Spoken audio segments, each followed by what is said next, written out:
الحمد لله رب العالمين والعاقبة للمتقين والصلاة والسلام على سيد الأنبياء والمرسلين أما بعد فأعوذ بالله من الشيطان الرجيم بسم الله الرحمن الرحيم ما كان محمد أبا أحد من رجالكم ولكن رسول الله وخاتم النبيين وكان الله بكل شيء عليما صدق الله العظيم والحمد لله رب العالمین۔ میرے آقا کے پیارے غلاموں، نوجوان ساتھیوں اور بزرگوں، السلام علیکم ورحمۃ اللہ تعالی وبرکاتہ۔ آئیے کچھ سننے اور سنانے سے قبل سب سے پہلے اپنے آقا و مولا حضور تاجدار مدینہ سرور قلب و سینہ احمد مجتبی محمد مصطفیٰ صلی اللہ تعالی علیہ وآلہ وسلم کی بارگاہ میں جھوم جھوم کر درود شریف کا نذرانِ عقیدت پیش کریں۔ پڑھیں بآواز بلند، اللہم صلی علی سیدنا صفینا مولانا محمد وبارک وسلم، صلو علیہ صلاۃ وسلام علیک یا رسول اللہ صلی اللہ تعالی علیہ وآلہ وسلم۔ میرے مسلمان بھائیوں، ماہ محرم الحرام کی آمد ہو چکی ہے اور چاند کے حساب سے آج پہلی تاریخ ہے، کیونکہ اس بار جو ہے ماہ محرم الحرام کا چاند 29 کو نہیں بلکہ 30 کو ہوا ہے۔ میرے مسلمان بھائیوں، ماہ محرم الحرام اسلامی سال کا پہلا مہینہ ہے۔ اسلامی سال ماہ محرم الحرام سے شروع ہو کر ماہ ذی الحجہ پر جا کر ختم ہو جاتا ہے اسلامی سال۔ مگر اب دیکھو میرے مسلمان بھائیوں، اسلام کا جس کو ماہ محرم الحرام کہا جاتا ہے اور اسلام کا جو آخری مہینہ ہے اس کو ماہ ذی الحجہ کے نام سے یاد کیا جاتا ہے۔ اسلام کا پہلا مہینہ ماہ محرم الحرام ہے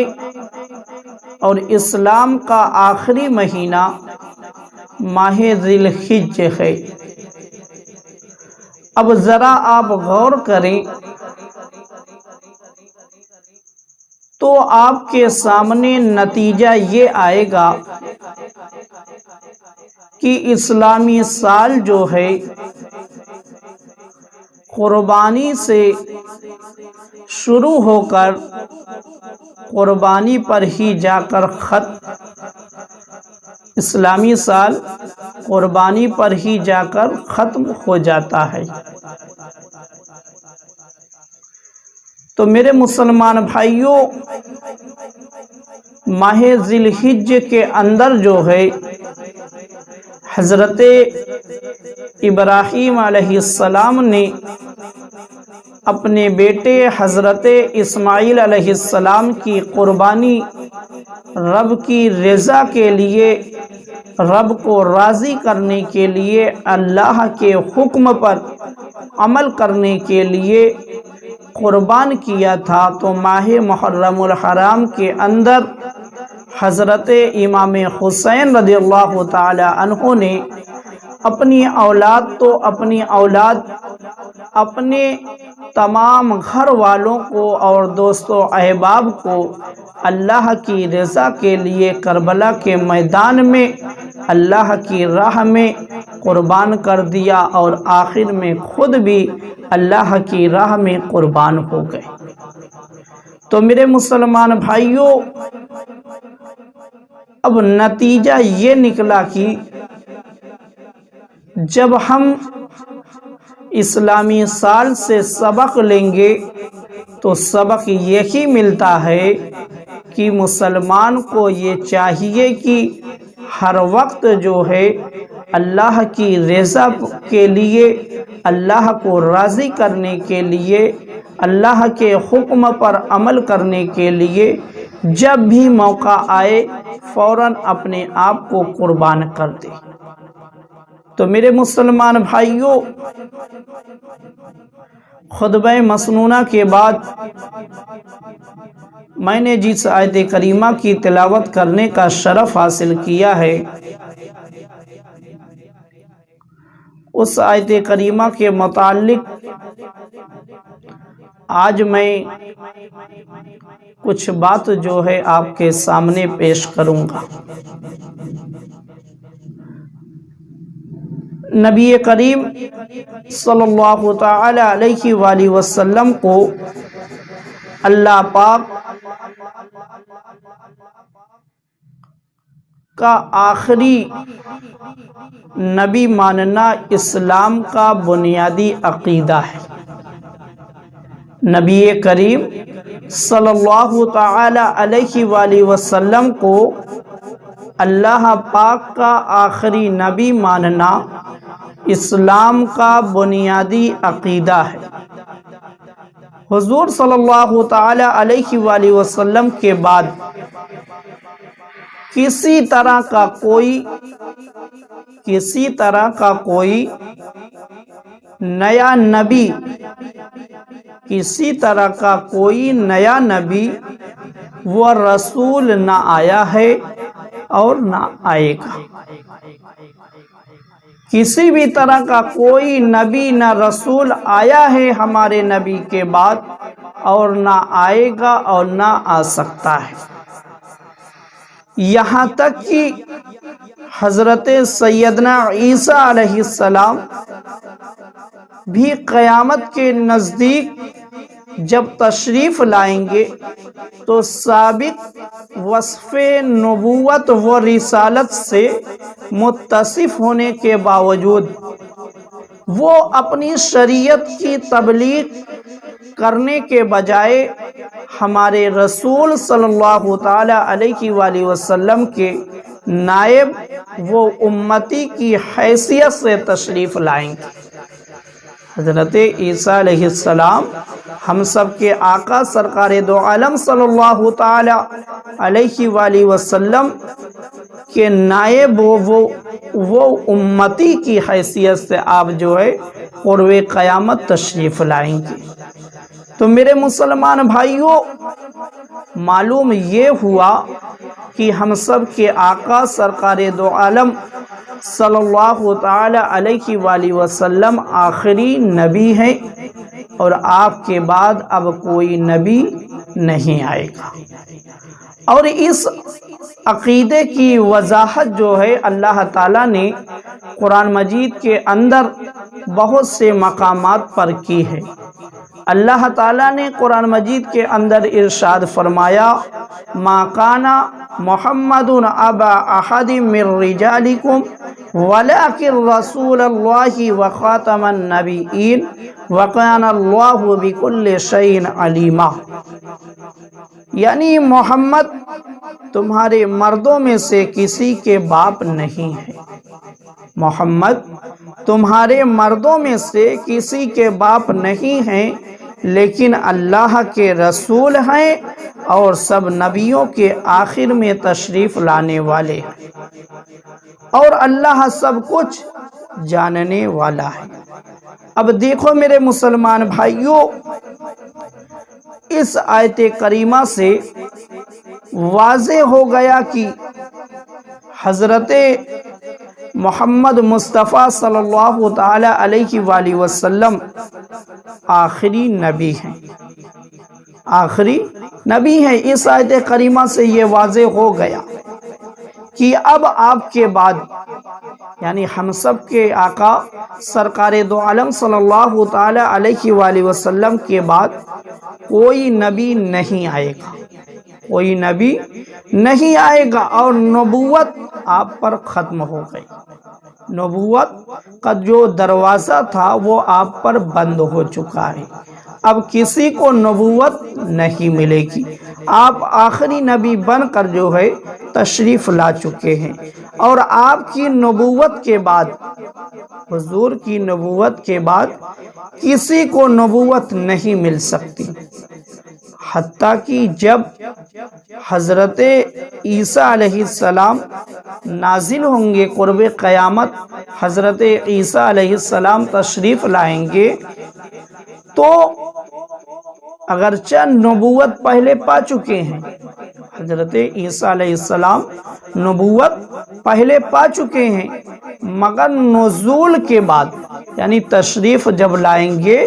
تشریف لانے کے بعد جو ہے نبی کریم صلی اللہ تعالی علیہ وآلہ وسلم کی شریعت پر عمل کریں گے،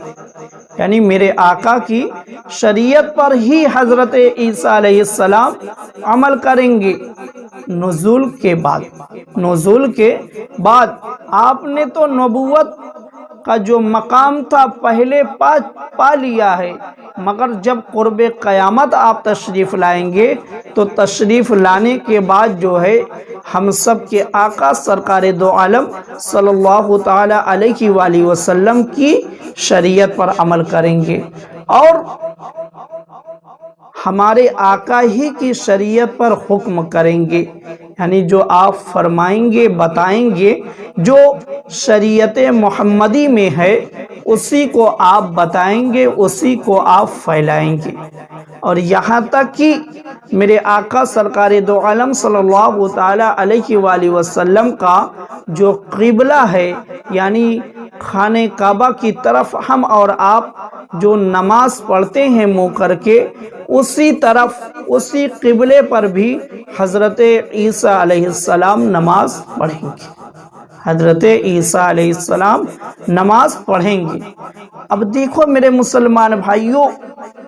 الملفوظ کے اندر جو ہے سیدی اعلی حضرت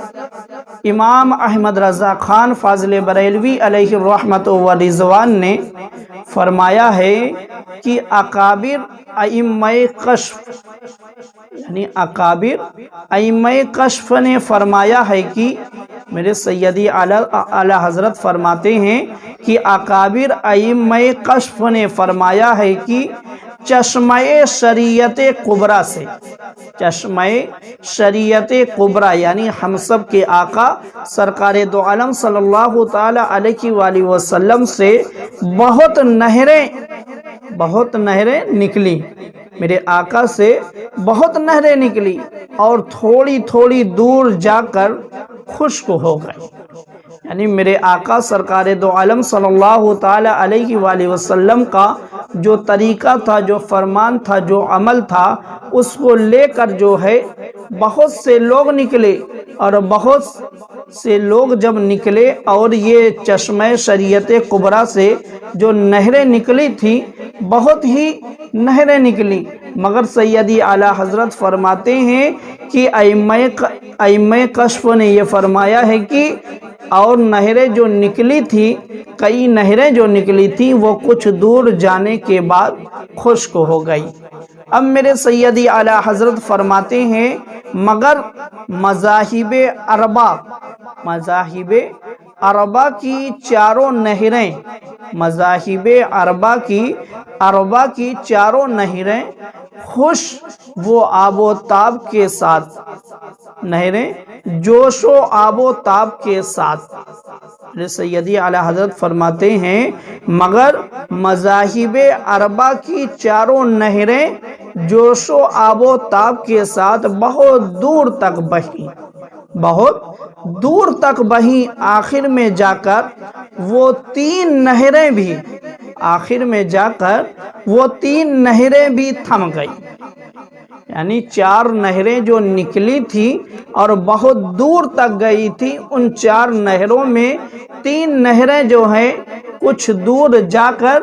تھم گئی، رک گئی۔ اب میرے سیدی اعلیٰ حضرت فرماتے ہیں اور صرف مذہب حنفی کی نہر آخر تک جاری رہے گی، مگر آخر تک جو نہر چلے گی، جو جاری رہے گی، وہ مذہب حنفی کی جو نہر ہے وہی جاری رہے گی۔ یعنی جو مذاہب اربع میں سے، یعنی حضرت امام اعظم ابو حنیفہ کی تقلید کرنے والے جو ہیں حنفی، امام شافعی کی تقلید کرنے والے شافعی، اس طریقے سے امام مالک کی تقلید کرنے والے مالکی، امام احمد بن حنبل کی تقلید کرنے والے حنبلی، ان چار نہروں میں سے تین نہر جو ہے وہ خشک ہو جائے گی، اور ایک نہر صرف ایسی ہے جس کو حنفی کہا جاتا ہے، وہی نہر جو ہے آخر تک چلتی رہے گی، آخر تک بہتی رہے گی۔ تو میرے مسلمان بھائیوں، ائمہ کشف کے بیان سے یہ واضح ہو گیا کہ جب حضرت عیسیٰ علیہ السلام آسمان سے زمین پر تشریف لائیں گے تو نماز ہم اور آپ جیسے پڑھتے ہیں، نماز ہم اور آپ جیسے پڑھتے ہیں اسی طرح آپ بھی نماز پڑھیں گے۔ ائمہ کشف کے بیان سے یہ چیز واضح ہو کر سامنے آتی ہے کہ ہم اور آپ جو ہے جس طریقے سے نماز پڑھتے ہیں آج، اسی طریقے سے جو ہے حضرت عیسیٰ علیہ السلام بھی نماز پڑھیں گے۔ فرق جو ہوگا، فرق صرف یہ ہوگا کہ ہم اور آپ، فرق صرف یہ ہوگا کہ ہم اور آپ امام اعظم ابو حنیفہ کی تقلید کرتے ہیں، امام اعظم ابو حنیفہ کی تقلید کرتے ہیں، مگر حضرت عیسیٰ علیہ السلام کسی امام کی تقلید نہیں کریں گے۔ فرق یہ ہوگا، طریقہ تو وہی ہوگا کہ ہم اور آپ جس طریقے سے نماز پڑھتے ہیں، مگر فرق یہ ہوگا کہ ہم اور آپ جو ہے حضرت امام اعظم ابو حنیفہ کی تقلید کرتے ہیں، اور حضرت عیسیٰ علیہ السلام جو ہے وہ کسی کی تقلید نہیں کریں گے، بلکہ حضرت عیسیٰ علیہ السلام کے عمل مطابق عمل مذہب حنفی ہوں گے۔ حضرت عیسیٰ علیہ السلام کا جو عمل ہوگا وہ حنفیوں کے ہی مطابق ہوگا، یعنی جس طریقے سے حنفی آج نماز ادا کرتے ہیں اسی طریقے سے حضرت عیسیٰ علیہ السلام بھی نماز ادا کریں گے۔ فرق جو ہوگا وہ میں نے آپ کو بتا دیا۔ اب دیکھو میرے مسلمان بھائیوں، خود تاجدار مدینہ صلی اللہ تعالی علیہ وآلہ وسلم نے اپنی مبارک زبان سے اپنے آخری نبی ہونے کو بیان کیا ہے۔ میرے آقا نے خود اس بات کی وضاحت کی ہے کہ میں آخری نبی ہوں۔ حدیث پاک کے اندر یہ بات ملتی ہے، یہ حدیث ملتی ہے کہ میرے آقا نے خود اپنی زبان مبارک سے یہ اعلان کیا ہے کہ میں آخری نبی ہوں۔ اب میں آپ کے سامنے جو ہے حدیث پاک پیش کرتا ہوں۔ حضرت ثوبان رضی اللہ تعالی عنہ سے روایت ہے، رسول کریم صلی اللہ تعالی علیہ وآلہ وسلم نے ارشاد فرمایا، بے شک اللہ تعالیٰ نے میرے لیے تمام روئے زمین کو لپیٹ دیا۔ میرے آقا نے فرمایا کہ بے شک اللہ تعالیٰ نے میرے لیے تمام روئے زمین کو لپیٹ دیا، اور میں نے میرے آقا نے فرمایا کہ اور میں نے زمین کے مشرقوں اور مغربوں کو دیکھ لیا۔ یعنی اللہ تعالیٰ نے آپ کے لیے زمین کو اتنا لپیٹا کہ میرے آقا نے زمین کے مشرق کو بھی دیکھ لیا اور زمین کے مغرب کو بھی دیکھ لیا۔ اب آگے میرے آقا فرماتے ہیں ان قریب میری امت میں 30 کذاب ہوں گے۔ میرے آقا نے فرمایا کہ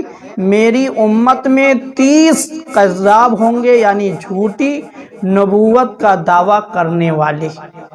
یعنی جھوٹی نبوت کا یہ اپنے آپ کو وہ کہیں گے کہ میں نبی ہوں، یعنی وہ جھوٹ بولیں گے، کیونکہ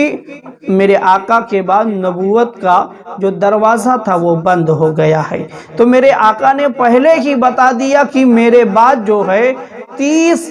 کذاب جو ہے اس بات کا دعویٰ کریں گے کہ میں نبی ہوں، اللہ نے مجھ کو نبی بنا کر بھیجا ہے۔ تو میرے آقا نے پہلے ہی بتا دیا کہ وہ کذاب ہوں گے، یعنی جھوٹے ہوں گے۔ اور آگے میرے آقا نے فرمایا ان میں سے جو 30 کذاب ہوں گے، ان میں سے ہر ایک گمان کرے گا کہ وہ نبی ہے، حالانکہ میرے آقا نے فرمایا کہ حالانکہ میں خاتم النبیین ہوں اور میرے بعد کوئی نبی نہیں ہے۔ میرے آقا نے پہلے ہی بتا دیا کہ میں خاتم النبیین ہوں، میرے بعد کوئی نبی نہیں ہے۔ میرے مسلمان بھائیوں، ایک حدیث پاک کے اندر اور میرے آقا نے وضاحت کی ہے، بتایا ہے کہ میں خاتم النبیین ہوں، میرے بعد کوئی نبی نہیں آئے گا۔ حدیث پاک جو ہے حضرت جبیر بن مطعم رضی اللہ تعالی عنہ سے روایت ہے کہ رسول اللہ صلی اللہ تعالی علیہ وآلہ وسلم نے ارشاد فرمایا بے شک میرے متعدد نام ہیں۔ میرے آقا نے فرمایا کہ میرے متعدد نام ہیں، میں محمد ہوں، میں احمد ہوں، میں ماہی ہوں کہ اللہ تعالیٰ نے میرے سبب سے کفر مٹاتا ہے۔ میرے آقا نے فرمایا کہ میں محمد ہوں، میں احمد ہوں، میں ماہی ہوں کہ اللہ تعالیٰ میرے سبب سے جو ہے کفر مٹاتا ہے۔ اب اور آگے میرے آقا نے فرمایا کہ میں حاشر ہوں،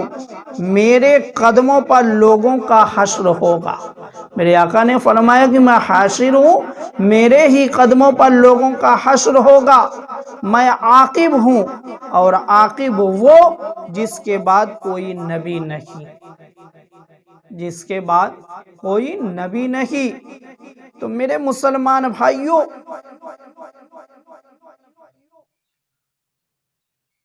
میرے آقا نے جگہ جگہ جو ہے اپنے امتیوں کو آگاہ کر دیا ہے، بتا دیا ہے کہ میں آخری نبی ہوں۔ اب ایک اور حدیث پاک میں آپ کو آخری نبی ہونے کی دلیل پر سناتا ہوں کہ میرے آقا سرکار دو عالم صلی اللہ تعالی علیہ وآلہ وسلم نے ارشاد فرمایا، حضرت انس رضی اللہ تعالی عنہ سے روایت ہے کہ سرکار دو عالم صلی اللہ تعالی علیہ وآلہ وسلم نے ارشاد فرمایا بے شک رسالت اور نبوت، میرے آقا نے فرمایا کہ بے شک رسالت اور نبوت ختم ہو گئی، اب میرے بعد نہ کوئی رسول ہے نہ کوئی نبی، نہ کوئی رسول ہے اور نہ کوئی نبی۔ تو میرے مسلمان بھائیوں، قرآن و حدیث اور اجماع امت سے ثابت ہے کہ قرآن و حدیث اور اجماع امت سے ثابت ہے کہ حضور اقدس صلی اللہ تعالی علیہ وآلہ وسلم آخری نبی ہے۔ میرے آقا آخری نبی ہیں، آپ کے بعد کوئی نبی ہونے والا نہیں، آپ کے بعد کوئی بھی نبی نہیں ہونے والا۔ جو حضور النور سرکار دو عالم صلی اللہ تعالی علیہ وآلہ وسلم کی نبوت کے بعد، میرے آقا کی نبوت کے بعد کسی اور کو نبوت ملنا ممکن سمجھے، ممکن جانے، وہ ختم نبوت کا منکر ہے۔ یعنی میرے آقا کے بعد اگر کوئی یہ ممکن جانے کہ کسی اور کو نبوت مل سکتی ہے تو وہ ختم نبوت کا منکر، وہ ختم نبوت کا منکر ہے، اور منکر ہی نہیں صرف کافر اور دائرے اسلام سے خارج ہے۔ یعنی جس نے اس بات کا انکار کر دیا کہ ہم سب کے آقا سرکار دو عالم صلی اللہ تعالی علیہ وآلہ وسلم کے بعد کوئی اور نبی آ سکتا ہے، یا کوئی یہ ممکن جانے کہ کوئی نبی ہو سکتا ہے، آ جائے، کوئی رسول آ جائے، تو وہ شخص جو ہے ختم نبوت کا انکار کرنے والا ہے، اور ختم نبوت کا انکار کرنے والا کافر ہو جاتا ہے اور دائرے اسلام سے خارج ہو جاتا ہے۔ تو میرے مسلمان بھائیوں، اپنے دلوں میں اس بات کو بٹھا لیں، اچھی طریقے سے اس بات کو رکھ لیں کہ ہم سب کے آقا سرکار دو عالم صلی اللہ تعالی علیہ وآلہ وسلم آخری نبی بن کر روئے زمین پر تشریف لائے۔ اب آپ کے بعد جو ہے کوئی نبی نہیں آئے گا، نہ کوئی رسول آئے گا، نہ کوئی نبی آئے گا۔ نبوت کا بھی دروازہ بند ہو گیا، رسول کا بھی دروازہ بند ہو گیا، اب نہ کوئی نبی آئے گا اور نہ کوئی رسول آئے گا۔ تو میرے مسلمان بھائیوں، میں نے قرآن و حدیث سے آپ کے عقیدے کو مضبوط کرنے کی کوشش کی اور آپ کے سامنے اس بات کو واضح کرنے کی کوشش کی، تاکہ آپ کے دل و دماغ میں یہ بات بیٹھ جائے کہ ہم سب کے آقا کے بعد کوئی نبی نہ کوئی رسول آیا ہے اور نہ آئے گا۔ اب جب آپ تاریخ کو اٹھا کر دیکھیں گے میرے مسلمان بھائیوں، جو میرے آقا نے بتایا تھا کہ 30 کذاب ہوں گے جو یہ اپنے آپ میں گمان کریں گے، اپنے آپ میں یہ خیال کریں گے کہ میں نبی ہوں۔ اب جب آپ تاریخوں کو اٹھا کر دیکھیں گے تو بہت سے ایسے شخص، بہت ایسے انسان، کافر صفت انسان جو ہے آپ کو مل جائیں گے، جو اپنی نبوت کا اعلان کرتے ہوئے، یہ کہتے ہوئے مل جائیں گے، جو خود کو نبی ہونے کا لوگوں کو بتا رہے ہیں کہ میں نبی ہوں۔ جیسے جب میرے آقا سرکار دو عالم صلی اللہ تعالی علیہ وآلہ وسلم نے دنیا سے پردہ کیا تو سب سے پہلے جو ہے مسلمہ کذاب، یہ جھوٹا شیطان صفت انسان جو ہے، اس نے یہ دعویٰ کیا کہ میں نبی ہوں۔ اس طریقے سے بہت سے لوگوں نے اس بات کا اعلان کیا اور یہ لوگوں کے درمیان پھیلانے کی کوشش کی کہ میں نبی ہوں۔ تو میرے مسلمان بھائیوں، کوئی لاکھ جو ہے کہتا رہے یا کچھ کرتا رہے اور وہ اس بات کا اعلان کرتا رہے کہ میں نبی ہوں، ہم مسلمانوں کو ہرگز نہیں ماننا ہے، کیونکہ ہم اور آپ کا یہ عقیدہ ہے کہ ہمارے نبی کے بعد اب کوئی نبی نہیں آئے گا۔ نبوت کا سلسلہ جو ہے بند ہو چکا ہے، نبوت کا دروازہ بند ہو چکا ہے۔ اب دیکھو میرے مسلمان بھائیوں، جب میرے آقا سرکار دو عالم صلی اللہ تعالی علیہ وآلہ وسلم نے دنیا سے پردہ کر لیا تو آپ کے پردہ کرنے کے بعد خلافت کا سلسلہ شروع ہوا۔ مگر میرے مسلمان بھائیوں، ہم سب کے آقا سرکار دو عالم صلی اللہ تعالی علیہ وآلہ وسلم نے اپنی ظاہری زندگی میں ہی اس بات کی وضاحت کر دی تھی کہ میرے آقا سرکار دو عالم صلی اللہ تعالی علیہ وآلہ وسلم نے اپنے بعد قائم ہونے والے دور حکومت کی پہلے ہی نشاندہی جو ہے آپ نے فرما دی تھی، آپ نے بتا دیا تھا۔ میرے آقا سرکار دو عالم صلی اللہ تعالی علیہ وآلہ وسلم نے بتایا تھا۔ حضرت سفینہ رضی اللہ تعالی عنہ سے روایت ہے کہ میرے آقا سرکار دو عالم صلی اللہ تعالی علیہ وآلہ وسلم نے ارشاد فرمایا، میری امت میں خلافت 30 برس تک رہے گی۔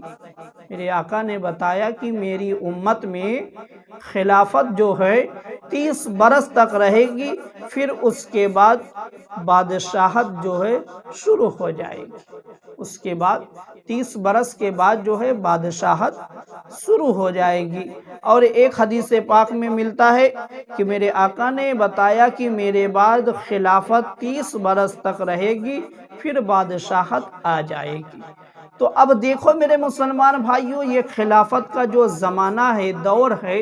میرے آقا سرکار دو عالم صلی اللہ تعالی علیہ وآلہ وسلم کے پردہ کرنے کے بعد سے شروع ہوتا ہے۔ میرے آقا کے پردہ کرنے کے بعد سے شروع ہوتا ہے۔ تو میرے مسلمان بھائیوں، میرے آقا سرکار دو عالم صلی اللہ تعالی علیہ وآلہ وسلم کے فرمان کے مطابق خلافت راشدہ آپ کے بعد 30 سال ہوگی، میرے آقا نے پہلے بتایا۔ اس کے بعد میرے آقا نے بتایا کہ دور بادشاہت کا آغاز ہوگا۔ یعنی معلوم کیا ہوا کہ خیر و فلاح پر مبنی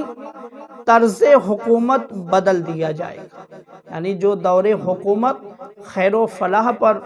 مبنی تھا، جو چل رہا تھا سسٹم، اس کو جو ہے بدل دیا جائے گا، اور امت مسلمہ میں سیاست اقتدار کی جو شکل پائی جائے گی وہ بادشاہت کی صورت میں ہوگی، وہ بادشاہت کی صورت میں ہوگی۔ میرے آقا نے واضح کر کے بتا دیا ہے کہ جو ہے دور خلافت جو ہوگا وہ خیر و فلاح پر مبنی ہوگا۔ یعنی دور حکومت جو دور خلافت ہوگا 30 سال، وہ خیر و فلاح پر مبنی ہوگا۔ پھر اس کے بعد جو ہے امت مسلمہ میں سیاسی اقتدار کی جو شکل رواج پائے گی، یعنی 30 سال کے بعد جو ہے امت مسلمہ میں سیاسی اقتدار کی جو شکل رواج پائے گی وہ بادشاہت کی صورت میں ہوگی۔ تو اب دیکھو میرے مسلمان بھائیوں، میرے آقا سرکار دو عالم صلی اللہ تعالی علیہ وآلہ وسلم نے جو غیب کی خبر بتائی تھی کہ میرے بعد جو ہے 30 سال دور حکومت، دور خلافت کا سلسلہ چلے گا۔ 30 سال دور خلافت کا سلسلہ چلے گا، جو خیر و فلاح پر مبنی ہوگا، جو خیر و فلاح پر مبنی ہوگا۔ میرے آقا نے جو یہ خبر، غیب کی خبر بتائی تھی۔ اب دیکھو میرے مسلمان بھائیوں، جب میرے آقا سرکار دو عالم صلی اللہ تعالی علیہ وآلہ وسلم نے دنیا سے پردہ کر لیا، تو سب سے پہلے لوگوں نے، صحابہ کرام نے خلیفہ جو چنا وہ حضرت ابوبکر صدیق رضی اللہ تعالی عنہ کو چنا۔ یعنی آپ کو سب سے پہلے مسند خلافت پر بٹھایا گیا، آپ کو مسند خلافت پر سب سے پہلے بٹھایا گیا، اور تمام صحابہ کرام نے آپ کو بٹھایا، یعنی آپ کے ہاتھ پر بیعت کی۔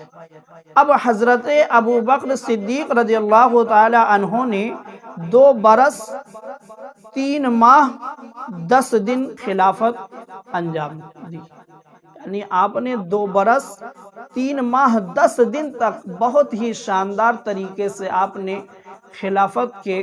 کام کو انجام دیا۔ آپ مسند خلافت پر جلوہ گر رہے۔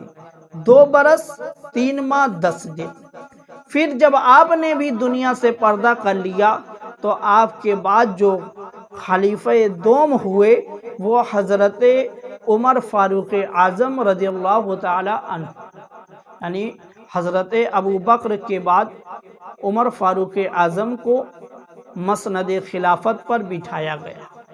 جب آپ مسند خلافت پر بیٹھے اور آپ نے بہت ہی عدل و انصاف کے ساتھ آپ نے دور خلافت کو چلایا۔ آپ نے جو ہے 10 برس 6 ماہ 4 دن تک آپ مسند خلافت پر جلوہ کر رہے۔ آپ نے 10 برس 6 ماہ 4 دن تک۔ پھر جب حضرت عمر فاروق اعظم رضی اللہ تعالی عنہ نے شہادت کا جام نوش کر لیا، اس کے بعد جو ہے حضرت عثمان غنی رضی اللہ تعالی عنہ کو جو ہے مسند خلافت پر لوگوں نے بٹھایا۔ اب جب مسند خلافت پر عثمان غنی جلوہ گر ہوئے، حضرت عثمان غنی رضی اللہ تعالی عنہ جلوہ گر ہونے کے بعد آپ نے جو ہے 11 برس 11 ماہ 28 دن تک خلافت کے کار کو انجام دیا۔ آپ نے 11 برس 11 ماہ 28 دن تک آپ مسند خلافت پر جلوہ گر رہے۔ جب حضرت عثمان غنی رضی اللہ تعالی عنہ کو بلوائیوں نے شہید کر دیا، اب حضرت عثمان غنی رضی اللہ تعالی عنہ کی شہادت کے بعد حضرت مولا علی رضی اللہ تعالی عنہ کو مسند خلافت پر بٹھایا گیا۔ جب حضرت مولا علی رضی اللہ تعالی عنہ جلوہ گر ہوئے مسند خلافت پر، تو آپ نے جو ہے 4 برس 9 ماہ تک جو ہے خلافت کے کار کو انجام دیا۔ یعنی آپ 4 برس 9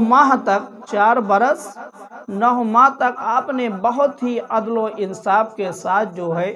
خلافت کے کام کو انجام دیا۔ جب حضرت علی رضی اللہ تعالی عنہ کو جو ہے شہید کر دیا گیا، پھر اس کے بعد جو ہے لوگوں نے آپ کے بیٹے حضرت امام حسن رضی اللہ تعالی عنہ کے ہاتھ پر بیعت کی، اور آپ نے 6 ماہ جو ہے خلافت کے کام کو انجام دیا۔ یعنی آپ 6 مہینے جو ہے مسند خلافت پر جلوہ کر رہے۔ اب میرے مسلمان بھائیوں، یہی پانچوں حضرات جو ہیں خلفائے راشدین کہلاتے ہیں۔ انہی کا نام جو ہے خلفائے راشدین میں شمار کیا جاتا ہے، کیونکہ میرے آقا سرکار دو عالم صلی اللہ تعالی علیہ وآلہ وسلم نے جو 30 سال کا میرے آقا نے جو 30 سال کے بارے میں بتایا تھا کہ میرے بعد دور خلافت جو ہے 30 سال تک ہوگی، جو خیر و فلاح پر مبنی ہوگی۔ اب جب آپ ان پانچوں کی مدتوں کو جوڑیں گے آپس میں، تو انہی پر جو ہے حضرت امام حسن کے 6 ماہ پر جا کر 30 سال مکمل ہو جاتا ہے۔ 30 سال مکمل ہو جاتا ہے۔ یعنی جب حضرت امام حسن رضی اللہ تعالی عنہ نے 6 مہینے مسند خلافت پر جلوہ گر ہونے کے بعد خلافت کی باغ ڈور جو ہے آپ نے حضرت امیر معاویہ رضی اللہ تعالی عنہ کو دے دیا، تو اب یہی سے جو ہے سب سے پہلے جو بادشاہ ہوئے وہ حضرت امیر معاویہ رضی اللہ تعالی عنہ ہوئے۔ تو میرے مسلمان بھائیوں، حضرت امیر معاویہ رضی اللہ تعالی عنہ نے جو ہے آپ نے بھی حکومت کو بہت ہی شاندار طریقے سے آپ نے بھی چلایا، اور اسلام کا خوب فروغ کیا۔ آپ نے خوب اسلام کو پھیلایا، اور اسلام کی تعلیمات کو بھی آپ نے خوب پھیلایا۔ مگر میرے مسلمان بھائیوں، آج کی تاریخ کی نسبت سے جو ہے کچھ باتیں میں آپ کے سامنے عرض کرتا ہوں۔ پہلی بات تو یہ کہ آج کی جو تاریخ ہے، یعنی یکم محرم الحرام کی جو تاریخ ہے، وہ حضرت عمر فاروق اعظم رضی اللہ تعالی عنہ کی شہادت کی تاریخ ہے۔ خلیفہ دوم عمر فاروق اعظم رضی اللہ تعالی عنہ کے شہادت کی تاریخ ہے، اور آپ کا مقام جو ہے اسلام کے اندر بہت ہی بلند و اعلیٰ ہے۔ قرآن مجید کے اندر بہت سے مقامات پر جو ہے اللہ تعالیٰ نے حضرت عمر کا ذکر کیا ہے۔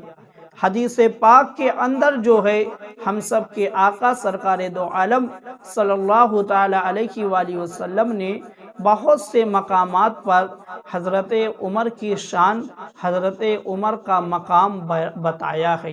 بیان کیا ہے۔ میرے مسلمان بھائیوں، ایک بات اور یاد رکھنا،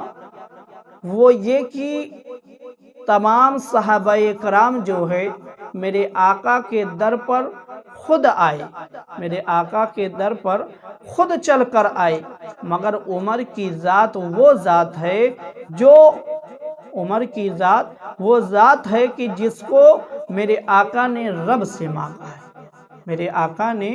رب سے مانگا ہے۔ حدیث پاک کے اندر ملتا ہے کہ میرے آقا نے عمر کے لیے دعا کی تھی کہ مولا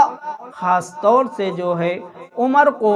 اسلام کی دولت سے سرفراز کر دے، عمر کے دل میں ایمان کی محبت ڈال دے۔ تو میرے مسلمان بھائیوں ادھر دیکھو، میرے آقا نے عمر کے لیے دعا کی، ادھر اللہ تعالیٰ نے عمر کے دل میں جو ہے اسلام کی محبت ڈال دی، ایمان کی محبت ڈال دی۔ اب حضرت عمر فاروق اعظم رضی اللہ تعالی عنہ اسلام کے دامن میں جب آپ آ جاتے ہیں، اسلام کے دامن میں آپ کا آنا بھی ایک انوکھا انداز رکھتا ہے، ایک بہت ہی دلچسپ واقعہ اپنے اندر رکھتا ہے۔ کتابوں کے اندر ملتا ہے کہ جب حضرت عمر فاروق اعظم رضی اللہ تعالی عنہ اسلام کے دامن میں آئے، کلمہ طیبہ کو آپ نے پڑھا ہے، آپ مسلمان ہوئے، تو مسلمانوں کو اتنی خوشی ہوئی تھی، مسلمانوں کو اتنی خوشی ہوئی تھی کہ مسلمانوں نے اس قدر زور سے نعرہ لگایا تھا کہ نعرے کی جو گونج تھی پورے مکہ میں سنائی پڑی تھی،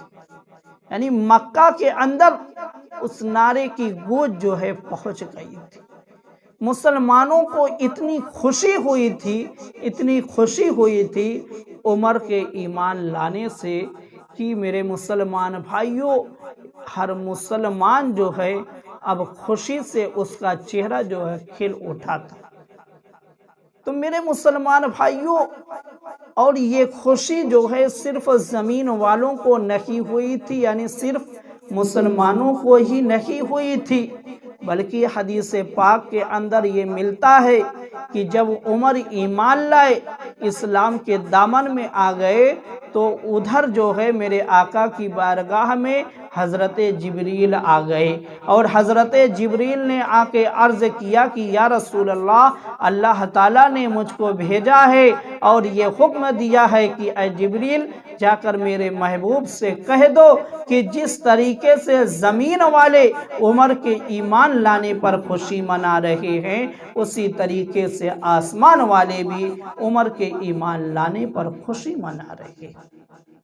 تو میرے مسلمان بھائیوں، حضرت عمر کے ایمان لانے سے اسلام کو ایک طاقت ملی تھی، ایک فتح ملی تھی، اور مسلمان حضرت عمر کے ایمان لانے کے بعد سے جو ہے خانہ کعبہ کے اندر نماز بھی پڑھنے لگے، عبادت بھی کرنے لگے اور طواف بھی کرنے لگے۔ اس سے پہلے جو ہے مسلمانوں کو نہ نماز ادا کرنے دیا جا رہا تھا اور نہ طواف کرنے دیا جا رہا تھا۔ تو میرے مسلمان بھائیوں، جب حضرت عمر ایمان لے آئے تو مسلمان نماز بھی ادا کرنے لگے اور طواف بھی ادا کرنے لگے۔ مگر اب دیکھو میرے مسلمان بھائیوں، حضرت عمر کی ایک تمنا تھی، اور تمنا یہ تھی، آپ رب کی بارگاہ میں یہ دعا کیا کرتے تھے کہ اے پروردگار عالم، یا الہ العالمین، مجھے اپنی راہ میں شہادت عطا فرما۔ حضرت عمر یہ رب کی بارگاہ میں دعا کیا کرتے تھے کہ اے پروردگار عالم، مجھے شہادت عطا فرما اور اپنے رسول اپنے محبوب صلی اللہ تعالی علیہ وآلہ وسلم کے شہر میں مجھے موت نصیب فرما۔ یعنی حضرت عمر جو ہے یہ دعا کیا کرتے تھے کہ اے پروردگار عالم مجھے شہادت کی موت عطا فرما، مجھے اپنی راہ میں شہادت عطا فرما، اور مجھ کو جب موت آئے تو میں شہر نبی میں موجود رہوں۔ تو میرے مسلمان بھائیوں، حضرت عمر رضی اللہ تعالی عنہ کی دعا جو ہے اس طرح قبول ہوئی کہ حضرت مغیرہ بن شعبہ رضی اللہ تعالی عنہ کے مجوسی غلام ابو لؤلؤ نے حضرت عمر رضی اللہ تعالی عنہ کے اوپر جو ہے نماز کی حالت میں نماز فجر میں جو ہے مسجد نبوی کے اندر کندھے اور پہلو پر خنجر سے وار کر دیا، جس سے آپ گر پڑے۔ اس کے بعد جو ہے اس نے اور نمازیوں پر حملہ کر کے 13 آدمیوں کو زخمی کر دیا، جن میں سے بعد میں 6 افراد انتقال کر گئے۔ 6 افراد کا انتقال ہو گیا۔ اس وقت جب وہ لوگوں کو یعنی ابو لؤلؤ جو ہے جب لوگوں کو زخمی کر کے بھاگ رہا تھا، ایک عراقی نے اس پر کپڑے ڈال دیا، اور جب وہ اس کپڑے میں الجھ گیا تو اس نے اسی وقت خود کشی کر لی، یعنی اپنے آپ کو مار لیا۔ جب اس نے یہ دیکھا کہ اب میں پکڑا جاؤں گا تو پکڑے جانے کے خوف سے اس نے خود کو ہی ہلاک کر لیا، خود ہی اپنے آپ کو ہی اس نے زخمی کر لیا اور وہ مر گیا۔ اور میرے مسلمان بھائیوں، حضرت عمر فاروق اعظم رضی اللہ تعالی عنہ نے جتنے دن آپ نے خلافت کے کام کو انجام دیا ہے، بہت ہی شاندار طریقے سے آپ نے اس کام کو انجام دیا اور اسلام کو خوب پھیلایا اور اسلام کو بہت ہی مضبوطی عطا فرمائی، اور ایک ایسا نظام اسلام کے اندر قائم کر دیا کہ قیامت تک ہونے والے تمام بادشاہ اور وزیر اعظم جو ہے آپ کے بنائے ہوئے قانون سے سبق لیتے ہیں